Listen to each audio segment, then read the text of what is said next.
ಒಂದು ನಿಮಿಷ ಮುಗಿದು ಫಾಸ್ಟ್. ವಿದ್ಯಾಸಾಗರ ಮಹಾರಾಜರ ಮುನಿಗಳು ನಿಧನ ಆಗಿರೋಂಥ ಸುದ್ದಿ ಕೇಳಿ ನಮಗೂ ಕೂಡ ಬಹಳ ನೋವಿನ ಸಂಗತಿ. 81-82 ನಡೆದಂಥ ಮಹಾಮಸ್ತಕಾಭಿಷೇಕ ಈ ಸಂದರ್ಭದಲ್ಲಿ ನನಗೂ ಕೂಡ 21 ದಿನ ಅವ್ರ ಜೊತೆಗೆ ಇರುವಂಥ ಅವಕಾಶ ಸಿಕ್ಕಿತ್ತು.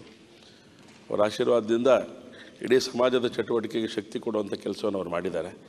ಹಾಗೆಯೇ ಶಿವಮೊಗ್ಗ ನಗರಕ್ಕೆ ಆಗಮಿಸಿದಂಥ ಸಂದರ್ಭದಲ್ಲೂ ಕೂಡ ಇಡೀ ಹಿಂದೂ ಸಮಾಜ ಅವರನ್ನು ಸ್ವಾಗತ ಮಾಡಿ ಅವರನ್ನು ಒಂದು ದೇವತಾ ಕಾರ್ಯದಲ್ಲಿ ಜೋಡಿಸ್ಕೊಳ್ಳುವಂಥ ಪ್ರಯತ್ನ ಕೂಡ ನಡೆದಿದ್ದು ನನಗೆ ಇವತ್ತು ನೆನಪಾಗ್ತಾ ಇದೆ. ಸೊ ಒಟ್ಟಾರೆ ಇಡೀ ಹಿಂದೂ ಸಮಾಜಕ್ಕೆ ಶಕ್ತಿ ಕೊಟ್ಟಂತಹ ಮತ್ತು ವಿಶೇಷವಾಗಿ ಒಬ್ಬ ವ್ಯಕ್ತಿ ಜೀವನವನ್ನು ಹೇಗೆ ಸುಧಾರಣೆ ಮಾಡ್ಕೊಂಡು ಮುಂದಕ್ಕೆ ಹೋಗಬೇಕು ಅನ್ನೋದಕ್ಕೆ ಮೇಲ್ಪಂಕ್ತಿ ಹಾಕಿಕೊಟ್ಟದ್ದೊಬ್ಬ ಮಹಾಮುನಿಗಳು ಅನ್ನೋಂಥ ಮಾತನ್ನು ಈ ಸದ್ಯದಲ್ಲಿ ಸ್ಮರಣೆ ಮಾಡ್ತಾ ಮಹಾಮಸ್ತಕಾಭಿಷೇಕಕ್ಕೆ ಸಂಪೂರ್ಣ ಶಕ್ತಿಯನ್ನು ಧಾರೆ ಎರೆದಂಥ ಮಹಾಮುನಿಗಳು ಅವರು ಇವತ್ತಿಲ್ಲ ಅನ್ನೋಂಥದ್ದು ನಮಗೆ ಬಹಳ ನೋವಿನ ಸಂಗತಿ. ಅವರಿಗೆ ಶ್ರದ್ಧಾಂಜಲಿಯನ್ನು ಸಮರ್ಪಣೆ ಮಾಡ್ತಾರೆ. ಮೃತರ ಗೌರವಾರ್ಥ 1 ನಿಮಿಷ ಮೌನ ಆಚರಿಸಬೇಕಂತ ತಮ್ಮಲ್ಲಿ ಕೋರ್ತೇನೆ. ನಿಮ್ಮ ಉಬ್ಬಿದ ರಕ್ತನಾಳಗಳ ಸಮಸ್ಯೆಗೆ ಎವಿಸ್ ಆಸ್ಪತ್ರೆಯಲ್ಲಿ ಕೇವಲ 30 ನಿಮಿಷದ ಲೇಸರ್ ಚಿಕಿತ್ಸೆಯೊಂದಿಗೆ ಮುಕ್ತಿ ಹೊಂದಬಹುದು.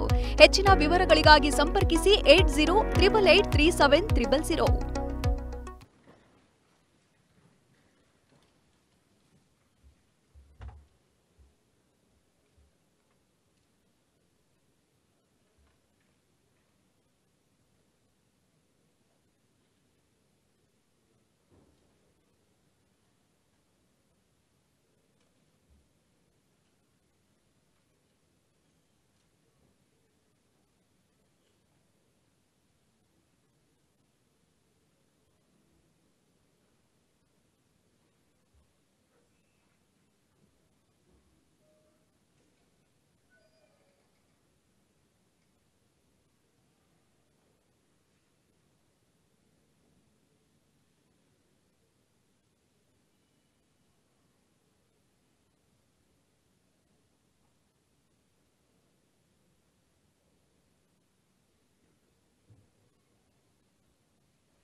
Yes.